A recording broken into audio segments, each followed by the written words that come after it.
The sound hits first, that sharp crackle of a microphone coming alive, slicing through the quiet hum of the Senate chamber. Cameras zoom in. Lights flare off polished wood and polished egos. Lindsey Graham leans forward, lips curled into that half-smile that's equal parts charm and challenge. He interrupts mid-sentence, voice dripping with practiced politeness that barely hides the condescension beneath. "Now, Congresswoman," he says, drawing out each syllable like he's conducting a civics lesson, "let's not pretend your side's hands are clean in all this." A soft murmur rolls through the room, aides shifting, reporters glancing at each other. The tension is the kind you can hear. Jasmine Crockett doesn't flinch. She simply stops, looks up. That stillness, deliberate, powerful, makes every camera tighten its frame. For a heartbeat, even the microphones seem to hold their breath. Narration cuts in, calm and electric. In that instant, every person in the room knew something historic was about to unfold. The air thickens. Graham leans back, satisfied, already believing he's won the exchange before it's begun. He adjusts his tie, scanning the room for silent approval. But the approval isn't there. Not this time. The silence is different, anticipatory, unforgiving. Crockett's eyes don't waver. She's not angry,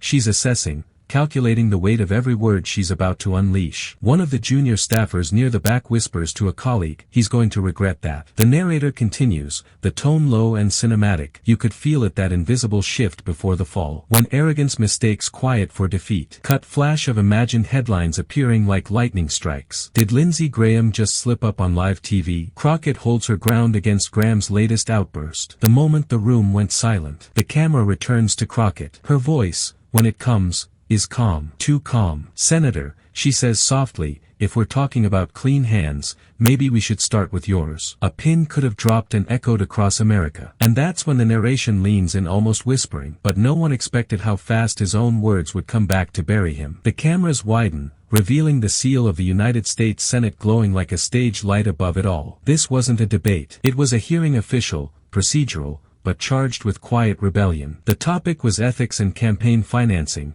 a subject so dry on paper it could put half the room to sleep. Yet somehow, every pair of eyes was awake now, locked on two people, Senator Lindsey Graham and Congresswoman Jasmine Crockett. Graham flips through his notes, pretending to search for something he already knows. It's theater, the kind where the lines were written long before the show began. "Congresswoman," he starts, "you speak quite passionately about accountability. But let's be real, your side has had its fair share of questionable donations too, hasn't it?" His tone lands like a jab disguised as a handshake. A few smirks ripple across his side of the aisle. Someone chuckles under their breath, one of those short, smug laughs people use when they think power is permanent. Crockett doesn't answer right away. She watches him, the way a storm studies the horizon before it rolls in. The narrator slides in like a voice from the collective conscience. This wasn't about policy, it was about power, and who gets to hold it without consequence. Because that's what this moment really was, not just an exchange of words, but a mirror held up to an institution built on double standards. Graham represented the old guard,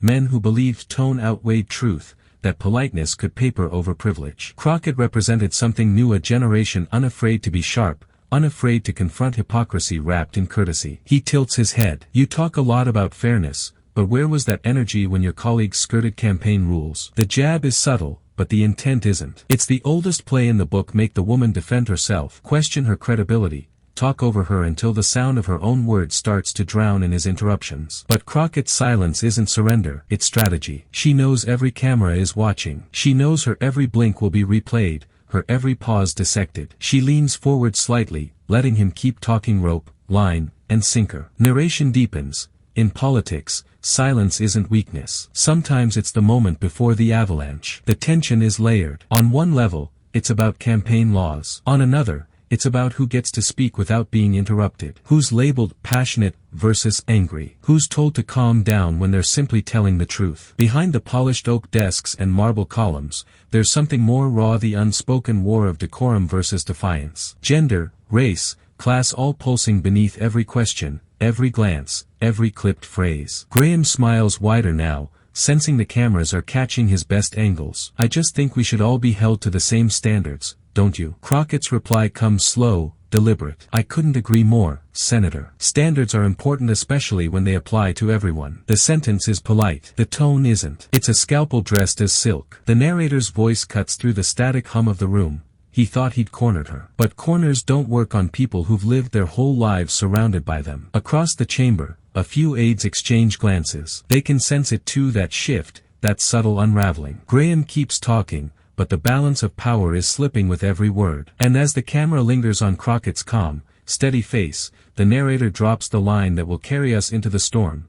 But Jasmine Crockett wasn't there to play by their rules. She came armed with facts and receipts. Before the cameras, before the smirk, before the careful theater of outrage, there was the myth of Lindsey Graham, the senator who once styled himself as the conscience of his party. The man who spoke of integrity like it was oxygen, who told reporters that principle must come before politics. Back then, his voice carried a kind of moral gravity, the old Southern drawl wrapping itself around words like duty and honor. He once said, "Integrity matters more than party." But somewhere between 2016 and now, that sentence lost its ending. The transformation wasn't sudden, it was a slow descent disguised as strategy. He went from critic to defender, from skeptic to loyalist, until his speeches began to sound like echoes of someone else's script. Each turn of allegiance bought him another appearance on television, another headline, another dinner invitation at the right table. In D.C., survival has a currency, and Graham had learned how to spend it. He built his reputation as the insider's insider, a man who could maneuver through scandal with a smile and leave the wreckage looking like reform. The cameras loved him, the talk shows welcomed him, and for years, he played the dual role perfectly: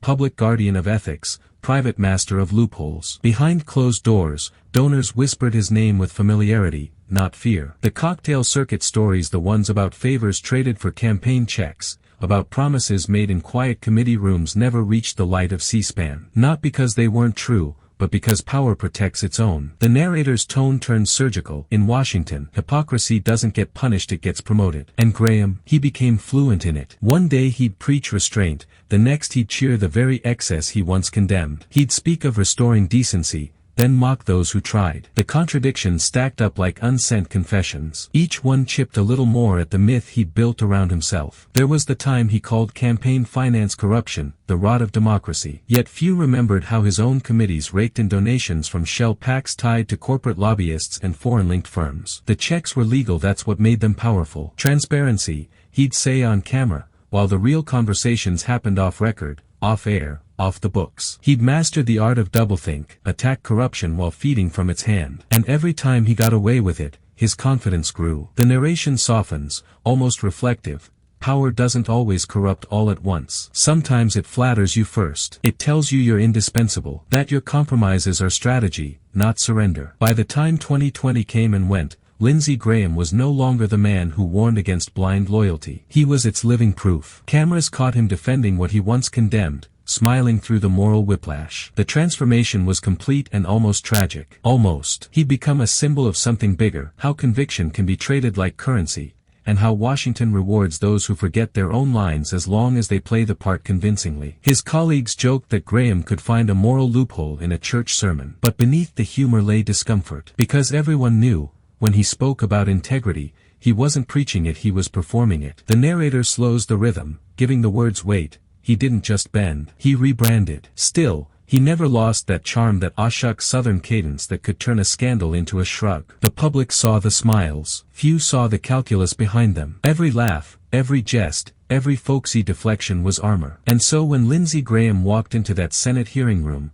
brimming with the old confidence, the cameras caught a man who believed he'd seen it all, survived it all, and could talk his way through anything. He'd faced fire before and come out unscathed. Why should this be any different? But what he didn't know, what no one in that room could yet see, was that his greatest undoing wouldn't come from scandal or subpoenas. It would come from a moment he thought he controlled a single exchange where charm couldn't save him, and pretense couldn't protect him. The narrator leans in, voice almost smiling now, because the universe has a way of catching up, especially with men who forget the promises they made to themselves. And that's what made what happened next so poetic. Long before the flashing cameras and the marble corridors of Capitol Hill, Jasmine Crockett's battlefield was smaller, a cramped courtroom in Texas, its air thick with heat and injustice. The chairs were metal, the paint chipped, and the faces that filled the benches were ordinary people who'd been told they didn't stand a chance. She stood for them anyway. Back then, her voice wasn't amplified by microphones or shared across social media. It echoed in courtrooms where no one was watching, where being right didn't guarantee you'd be heard. She'd walk in carrying a stack of files taller than her arm,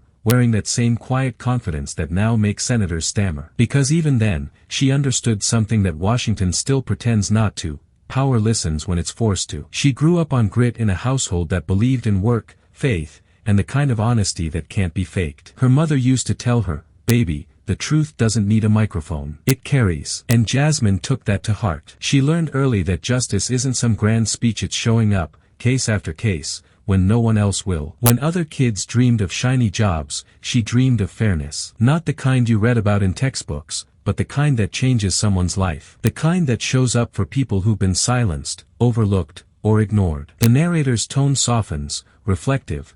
Before she was a congresswoman, she was a defender. And before she was a defender, she was a fighter. She worked pro bono cases when she could have taken higher paying ones. She represented clients who couldn't afford a voice, because silence to her was the greatest injustice of all. Judges would roll their eyes, opposing attorneys would underestimate her, and she'd let them. Because she knew what they didn't. Underestimation is fuel. In those early years, she earned a reputation fierce, relentless, and unapologetically direct. They said she was too blunt, one colleague remembered. Too bold. She smiled when she heard that. "That's exactly why I'm here," she replied. That fire, that refusal to shrink, is what drew people to her. And it's what made others nervous. She didn't fit the mold. She didn't perform politics. She lived its consequences. Her cases weren't just legal battles, they were personal wars against the quiet corruption of neglect. A young man wrongfully arrested because he fit the description. A single mother whose paycheck vanished in a bureaucratic maze. She fought for them, not because it was easy,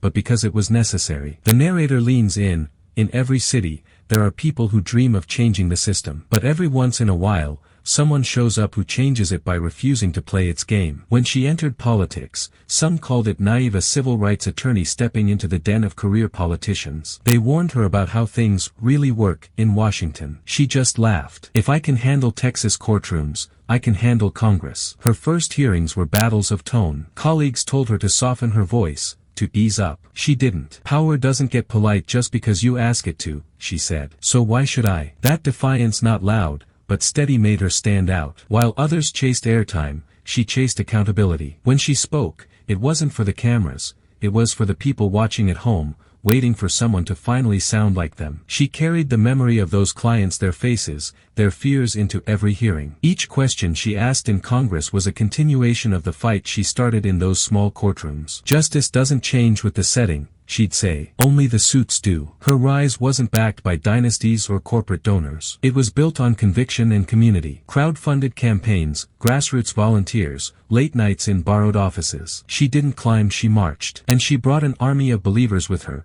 people who saw themselves in her grit, in her defiance, in her refusal to apologize for taking up space. When she walked into the Senate hearing room that day, she carried more than a folder of documents. She carried the echoes of every client who'd ever been told to wait their turn, every young black woman who'd been told her voice was too much, every voter who'd been told change was impossible. The narrator's tone grows cinematic, swelling with tension. DC had its own language, one of favors and formalities. But Jasmine Crockett never learned to speak it. She brought her own dialect of truth, direct and unvarnished. And that's why Lindsey Graham's smirk didn't move her. She'd seen worse, not in marble halls, but in courtrooms where people's lives hung in the balance. Every glare, every dismissal, every raised voice was just another version of the same test she'd passed 100 times before. Because every battle she fought, every judge who doubted her, every door that closed in her face was preparing her for this one moment. The lights, the cameras, the smirks, the silence. The narrator lands the final line like a prophecy. Every courtroom she'd conquered was rehearsal for this stage, under these lights where truth would finally meet arrogance head-on. The hearing resumed like a simmering storm. The air was thick with the weight of everything left unsaid. Papers shuffled. Cameras blinked red. Somewhere, a journalist whispered, "Here we go again." Senator Lindsey Graham leaned forward in his chair, voice already dripping with that syrupy Southern confidence. "Congresswoman," he began, stretching the word like an accusation, "since you seem so passionate about ethics, maybe you'd like to explain your own disclosure record." He paused just long enough for the cameras to catch his grin. "Or is transparency only for your opponents?" It was a trap disguised as a question, rehearsed, polished, designed to rattle. The room leaned in, waiting for the spark to catch. Jasmine Crockett didn't move at first. She just stared back at him, calm, steady. One hand rested on her notes, the other on the microphone. She let the silence stretch, that long, deliberate pause that tells the audience the tide is about to turn. The narrator cuts in, smooth and electric. he thought he was leading. But he'd already lost control of the room. Graham chuckled softly, mistaking her stillness for surrender. "It's a simple question," he pressed, voice sharp now. "You talk a lot about accountability. Let's start with yours." Crockett tilted her head slightly, a faint smile playing on her lips. "Senator," she said evenly, "you sure you want to start there?" A ripple ran through the audience, that involuntary gasp when confidence meets consequence. Graham shifted in his chair, his smirk tightening. "I'm just asking for some consistency," he said, tone rising, his words clipping faster now. But Jasmine didn't bite. She leaned back, measured, her eyes locked on him like a surgeon deciding where to make the first incision. "Consistency?" she repeated softly, tasting the word. "That's a good one." The narrator slides in again. It wasn't anger that changed the room, it was precision. The kind that slices through ego without spilling a drop. Graham lifted his pen, twirling at his tell when the control starts to slip. "If we can't count on members of Congress to disclose their own dealings," he continued, "then how can the public trust?" "Senator," she interrupted, not loud, but clean, cutting through his sentence like a blade through glass. The room went still. Even the sound tech froze mid-adjustment. "Trust," she said, leaning forward now, voice steady, "isn't something you manufacture on camera. It's something you earn or lose by what you do when no one's watching." A few murmurs scattered around the chamber. Graham's jaw tightened. He opened his mouth to fire back, but she wasn't done. "You're right," she continued, tone calm as ice. "Transparency matters. That's why I filed every report, on time, and in full. But since we're talking about ethics disclosures," she glanced at her notes, then back up at him. "Should we talk about yours?" The tension snapped like a wire. The cameras zoomed in. Staffers pretended to check their phones just to look away. Graham laughed too quickly, too loudly. "Congresswoman, I think you're mistaken." "Oh, I'm sure you do," she said, eyes unflinching. "Because that's the comfort of power, isn't it? You get so used to never being questioned, you forget what it feels like when someone does." Her tone didn't rise. It didn't need to. The steadiness was the weapon. Each word landed like a gavel. "Narrator." She wasn't matching his volume, she was dismantling his narrative. Graham leaned back, a little too far this time, crossing his arms. "You've got a lot of nerve," he muttered. Crockett smiled, not smug, but knowing. "No, Senator. I've got receipts." For a split second, the entire hearing froze, the kind of silence that only happens when power shifts. It wasn't chaos. It wasn't yelling. It was something quieter, heavier, realization. The narrator returns, voice low and charged. In that moment, it wasn't about politics anymore. It was about truth, who had it, and who was running from it. Crockett leaned toward the mic one last time. "You wanted to talk ethics," she said. "Then let's talk." And just like that, the room exhaled, reporters whispering, cameras tightening their focus, every spectator aware that the hearing had just changed course. Because what came next wasn't a debate. It was a reckoning. Her next words would flip the entire hearing on its head. The silence in the hearing was absolute, the kind that swallows even the faint hum of air vents. Jasmine Crockett didn't rush it. She let the pause breathe, let the anticipation ferment into tension. Every camera light blinked red, every lens locked on her face. Then she said it soft, deliberate, surgical. "Senator, since you mentioned transparency," she slid a folder across the table. The shuffle of paper sounded like thunder. "Let's start with yours." Graham blinked, a flicker of confusion masked behind a politician's grin. "Excuse me." Crockett didn't flinch. "This is from your campaign's last quarter filing," she said, her tone still professional, but every syllable carried an undercurrent of precision. "2 donations. Both funneled through a PAC registered in South Carolina, except that PAC received funding from a shell company linked to defense contractors under federal review." A sharp intake of breath swept through the chamber. Reporters froze mid-note. Staffers looked at each other, the color draining from their faces. Graham tried to recover. "Congresswoman, I'm not sure where you're getting your—" She cut him off, crisp as a gavel strike. "From the Federal Election Commission, Senator. You signed it yourself." Gasps rippled across the room. Aides behind him shuffled frantically, whispering, eyes darting between their phones and each other. Someone at the press table whispered, "Is she serious?" Narrator, low and cinematic. In less than 60 seconds, the hunter became the hunted. Graham leaned forward, his voice rising, his charm cracking under the weight of exposure. "Now, hold on, these are routine filings. Every campaign." Crockett raised her hand, just slightly, the gesture enough to silence him. "Routine?" she repeated, her tone soft but devastating. "Senator, one of those companies was flagged by your own committee for conflict of interest concerns. Does that sound routine to you?" You could hear the blood drain from the man's face. His jaw tightened. He adjusted his glasses, a move he made when buying time. Crockett pressed on, measured but merciless. "I believe your exact words last session were, She flipped through her notes. Transparency is not optional. And I agree with you. Which is why I think the American people deserve to know why your campaign took nearly $200,000 from an entity under investigation for bid rigging. The murmurs exploded, now audible, chaotic, unstoppable. The chair's gavel banged for order, but it was useless. The hearing had become a storm, and Jasmine Crockett was standing right at its eye. Narrator: power doesn't fade quietly. It cracks, it scrambles for footing. And in that scramble, the truth finally breaks through. Graham tried again, voice trembling between outrage and fear. This is political theater, he barked. Baseless, reckless, you're grandstanding. She didn't even blink. The difference, Senator, she said,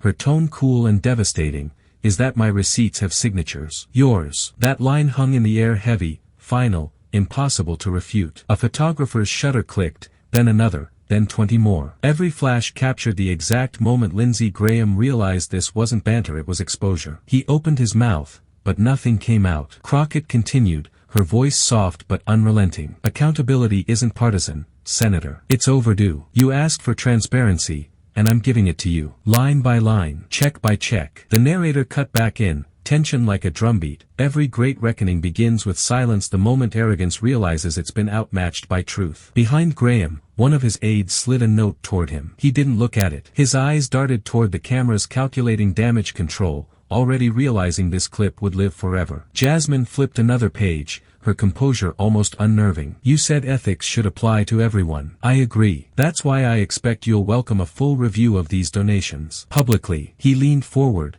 voice brittle. You're out of line. She smiled faintly. No, Senator. I'm on record. The crowd reaction was instant, half gasp, half cheer. Someone muttered, she's ending him. Narrator, pacing the rhythm. The room wasn't breathing anymore. It was witnessing what happens when truth finally stops asking for permission. Crockett closed the folder gently, the soft thud echoing louder than any gavel. You wanted this discussion, Senator. I just finished it. He sank back into his chair, face flushed, hands tightening around his pen. The smirk that opened the day was gone, replaced by something raw, almost human, disbelief. A reporter whispered, that's the clip. And it was. Because in that 30-second stretch from the word transparency to the line I'm on record, something irreversible had shifted. Crockett didn't gloat. She didn't even look at him. She simply straightened her papers and said, now, if we're done with personal attacks, maybe we can get back to governing. The narrator. It was a masterclass in restraint, proof that power doesn't always need to shout. Sometimes it just needs to stand tall, steady,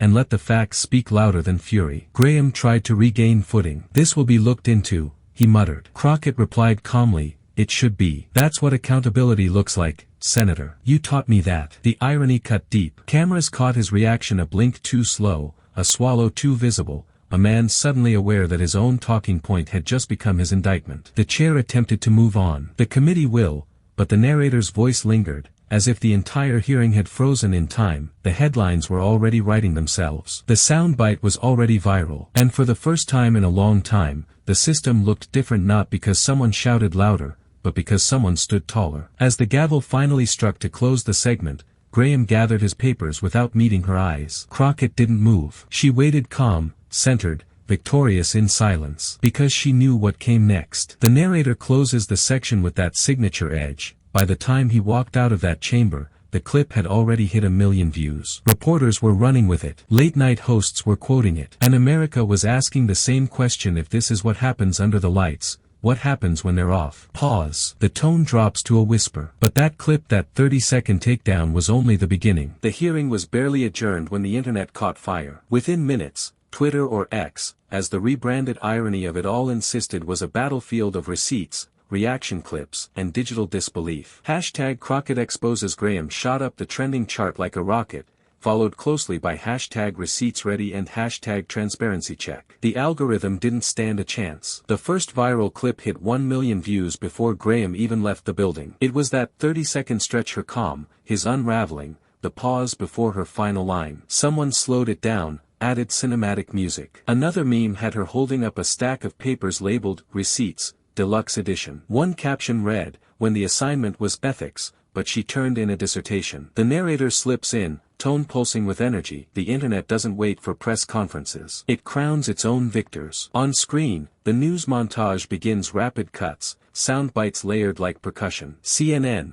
Senator Graham struggles to respond after viral ethics clash. MSNBC, Congresswoman Jasmine Crockett delivers a masterclass in accountability. Fox News, hesitant but intrigued, was Senator Graham blindsided in committee? Even conservative pundits who'd usually circle the wagons looked stunned. One side on air, I'll give her this, she came prepared. Late-night hosts pounced. A clip from The Daily Show, Lindsey Graham asked for transparency and got X-ray vision. Laughter. Applause. Another from Colbert, you can't spell Graham without, man, as in, man, why'd you say that? The narrator adds, it wasn't just a takedown. It was a recalibration, a rare moment when substance beat spectacle on its own stage. Back in Washington, reporters huddled outside Graham's office, microphones extended like spears. Senator, any comment on the allegations raised today? His press secretary's answer was brief, tight, we're reviewing the footage. Translation, damage control. Behind closed doors, the fallout began. Donors made quiet calls. Aides deleted old tweets. Committee colleagues who'd once laughed at his jokes suddenly went radio silent. The usual Capitol Hill buzz had turned into a hush. The narrator's voice softened, deliberate. That's the thing about truth, it travels faster than spin,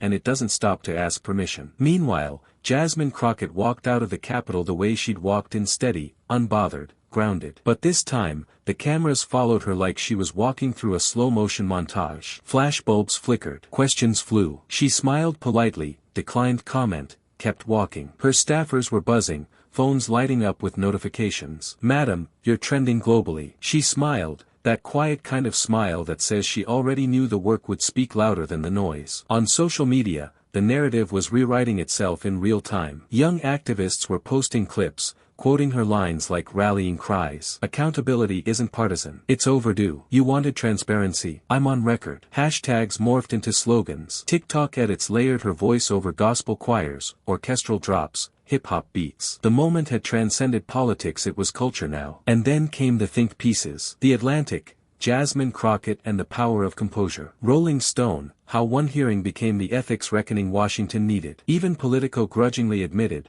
Graham's allies are privately furious not because she was wrong, but because she didn't miss. The narrator, contemplative now, in a city addicted to performance, authenticity still hits like thunder. But beneath the memes and the monologues, something deeper was stirring, a shift in how people talked about power itself. Crockett hadn't just embarrassed a senator, she'd reframed the very idea of what leadership looked like in a democracy still fighting over its reflection. Her victory wasn't loud. It wasn't gloating. It was controlled, precise, rooted in the radical idea that integrity could still win airtime. Journalists called it a viral triumph. Her supporters called it justice served cold. But to the people who'd been watching her for years from courtrooms to committee rooms, it was something simpler. Validation. Narrator. For every young woman told she was too bold, every activist told to wait their turn, every public servant who chose truth over comfort, this moment wasn't just political. It was personal. As the week unfolded, new polls trickled out, public trust bumping slightly upward for Crockett, dipping for Graham. It wasn't seismic, but it was symbolic. A crack in the old armor. By Friday, the memes had become mantras,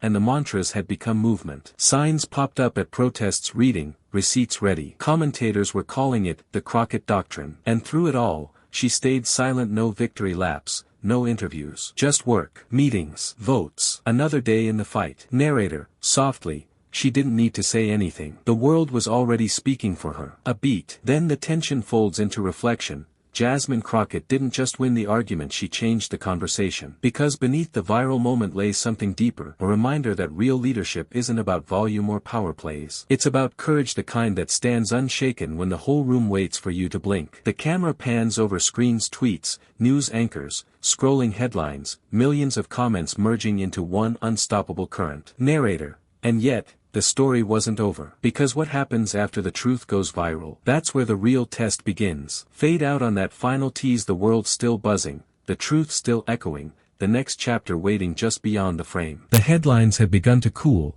but the story refused to fade. A week later, Jasmine Crockett sat for her first interview since the viral Showdown. No entourage, no spin doctors, just her, a quiet studio, and a single camera. The interviewer leaned forward. Congresswoman, that moment when you confronted Senator Graham, did you plan it? She smiled faintly, not the practiced smile of a politician, but the honest one of someone who's already made peace with her choice. No, she said softly. You can't plan truth. You just have to be ready when it shows up. A pause. The kind that lets meaning settle. Power doesn't corrupt everyone, she continued, voice steady, but it does test everyone. The question is whether you still recognize yourself after you've passed the test. The narrator slides in, calm but electric, that line, that single sentence ricocheted across timelines faster than any headline. Because it wasn't just an answer. It was a confession of conviction. Clips of her interview spread online, slow pans, captions, millions of shares. But for once, the buzz didn't feel frenzied. It felt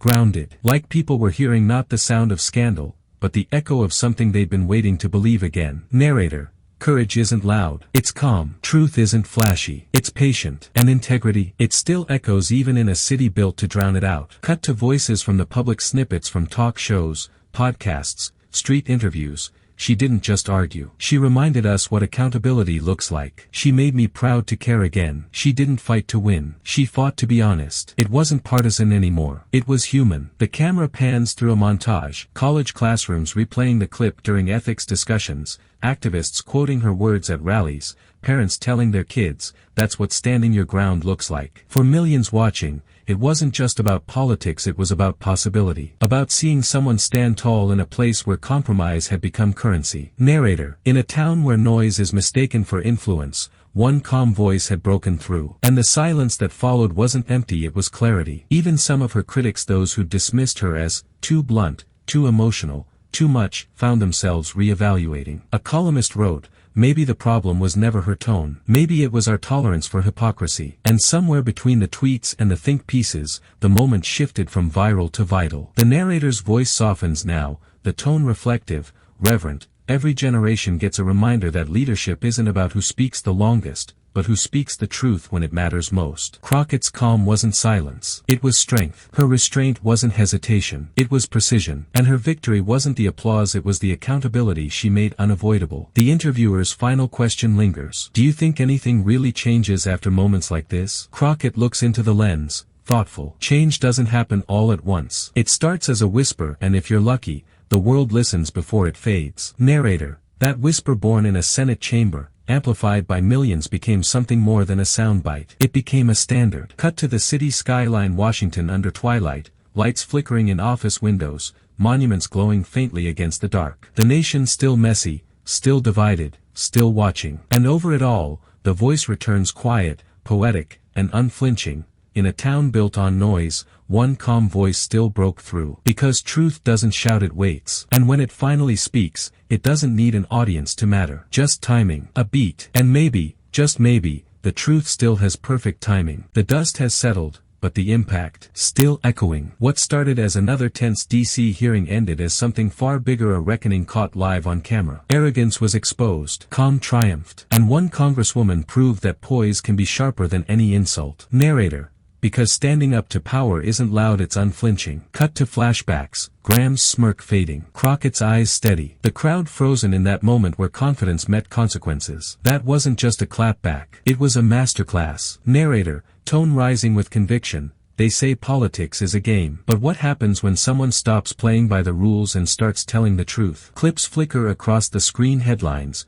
reaction tweets, late-night monologues, all circling the same truth. This moment hit different. Crockett didn't yell. She didn't posture. She simply showed receipts and let silence do the rest. And now, that silence is louder than ever. Narrator, if you believe truth still matters, share this story. Let it remind them, receipts always surface. Integrity still hits harder than spin. The music builds, cinematic, triumphant. Images flash of Crockett walking out of the chamber, head high, phones flashing like lightning. Narrator's voice sharpens for the final line. A full-circle echo of the title, because Jasmine Crockett didn't just expose Lindsey Graham, she exposed the game. Fade to black. Beat of silence. Then one last whisper. Subscribe. Stay loud. Because the next truth bomb is already ticking.